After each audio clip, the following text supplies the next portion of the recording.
Ashley Biden organization received $166,000 federal grant while father was vice president. Hello and welcome to TST. If you're new to the channel, tap on the subscription button and press the notification bell so you can receive news and updates that you can rely on daily. A Delaware nonprofit organization received $166,000 federal grant about the same time it appointed then Vice President Joe Biden's daughter as executive director, according to government and tax records. In September 2014, the Delaware Center for Justice was selected for a competitive 2-year grant by the U.S. Department of Justice through the federal Edward Byrne Memorial Grant Program, which Joe Biden helped steer significant funding to as vice president and senator.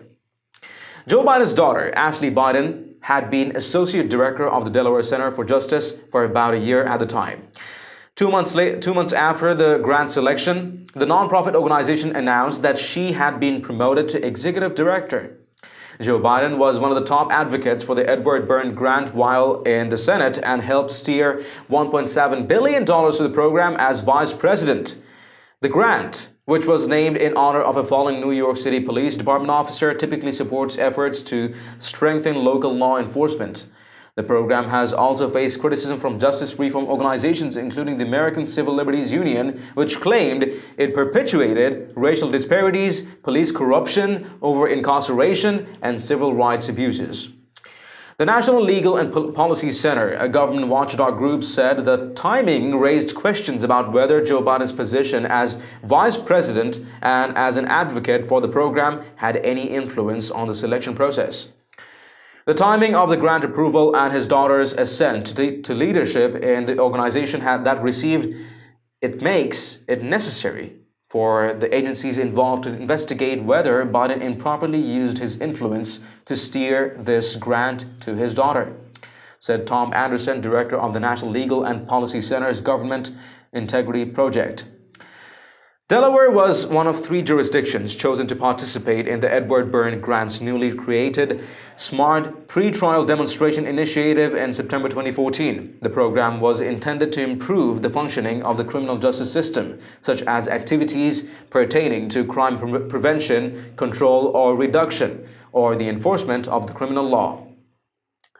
Ashley Biden's nonprofit organization was selected to locally coordinate this 2-year grant in Delaware. She wrote in the group's 2015 annual report, "The new initiative will test the cost savings and public safety enhancements that can be achieved by improving pretrial policies and practices," she wrote. Specifically, the program will evaluate the impact of moving to a pretrial system that relies on risk assessment to inform pretrial release decision-making and demonstrates how risk management strategies can improve pretrial outcomes.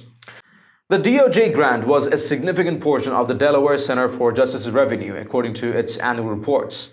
The prior year, the group brought in a total of $768,305 in revenue. That increased to $1,517,854, according to the 2015 report, due to an uptick in both government funding and foundation grants. Ashley Biden's salary also saw a bump in comparison with the prior executive director. The previous director, Joanna Champney, was paid $71,000 in 2013 and $69,000 in 2014, according to tax records. Ashley Biden's starting salary was $82,000, although that also corresponded with stronger revenues for the organization. Attempts to contact Ashley Biden were not successful, and the Biden campaign did not respond to a request for comment. Talk of abuse of power, huh? Chuck Schumer just recently accused Trump's sons and daughters of financially benefiting from their father's position, when there is absolutely no record or documentation. Whereas, here in Biden's case, we are seeing new revelations of corruption and abuse of power on almost a daily basis. And yet, Schumer blindly, shamelessly made that accusation. I really don't know, and can't even fathom that to what extent has the Bidens benefited from Joe's position. And if you just blink for one moment, you'll miss another of their family crimes backed by Joe's abuse of power. Share your thoughts in the comments down below. And haven't you checked out the official TST store yet? It has a variety of Patriot-themed custom t-shirts, sweatshirts, mugs, phone cases, and tons more. Make sure to take a look and maybe help us out by picking some products for yourself and your loved ones at great prices. It does make a huge difference to what we're doing here. Link in the description below. If you've liked this report, let us know by tapping that like button down below. Share the news among friends and family, and don't forget to subscribe to our channel. Thank you for watching. Stay tuned for more news and updates on TST. I'm David Ravine, and I'll catch you in the next one. Till then, take care.